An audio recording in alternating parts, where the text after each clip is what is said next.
today we'll be addressing the states of the Union, a Federal Polytechnic, Auchi, the SUG election. We are going to be separating the fact from the features and the truth from a falsehood, because of we had a very disturbing news that we find it difficult to cohere with. And we read in the pages of newspapers, even in the televisions, that there are some media outfit who report the SUG election crisis in Federal Polytechnic, Auchi, that claims that 2 died. Even our amiable leader, the person of Peter Obi, the immediate presidential candidate of Labour Party, even tweeted, and we became worried. What kind of society are we in? And we as civil society, we have to make fact check to discover that all were false, there was no life loss, and there was a minor crisis, and the way and manner this was blown, and we deem it fit as former student leaders. There is need for us to address the world and tell them the true story, what the facts are, to separate it from the falsehoods that are being spreading cut across the world.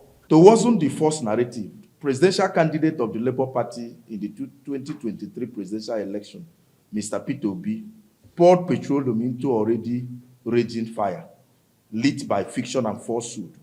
Mr. Peter Obi's irresponsible intervention heightened anxiety among parents, guardians, and the public, who felt that the students are facing grave danger or dire security challenge. This unnecessary aggravation put more pressure on the school and Auchi town due to overstress anxiety.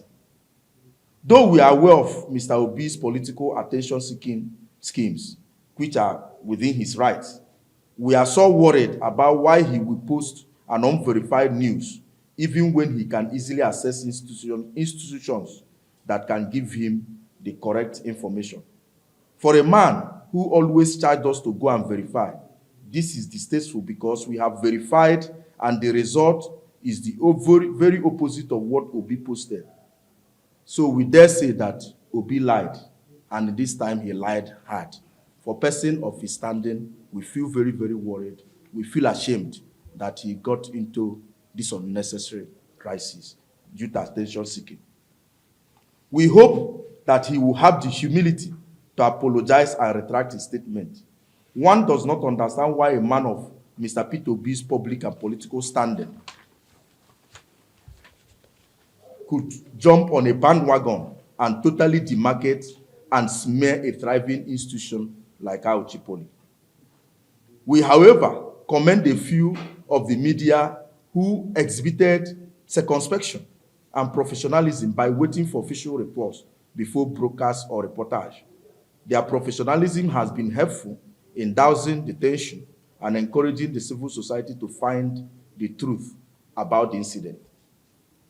The school has already released an official statement concerning the facts of the incident, so we will not belabor the issues since the statement is fact-backed.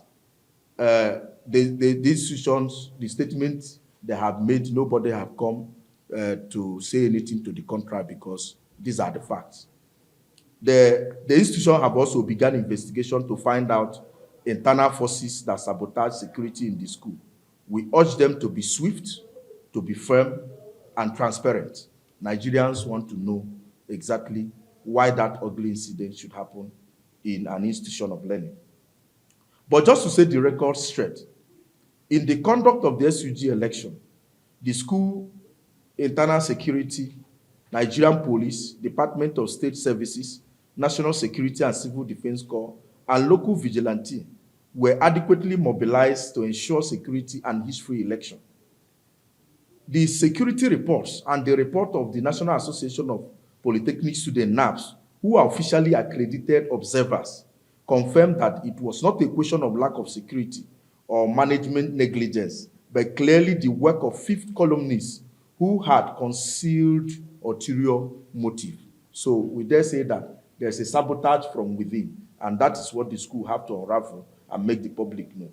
It is important that the management of Auchi Poly address this matter to a logical conclusion, including calling out those, whether individual or groups, who smeared the growing reputation of the school. But in doing so, he must act decisively and transparently in addressing the matter so that Nigerians will be satisfied that all is and has always been well with the institution. You know that there's worry now, some concerns, but those who know what happened know that there is no cause for alarm. But it is bent on, it is left for the institution to make that reassurance, doubly sure. We wish the rector of the institution, Dr. S.S. Umar, his team, the governing council, and indeed the ever-resilient students all the best. We applaud the prompt response to the disruption and the actions taken so far to restore factory setting order to Auchi Poly. All the best.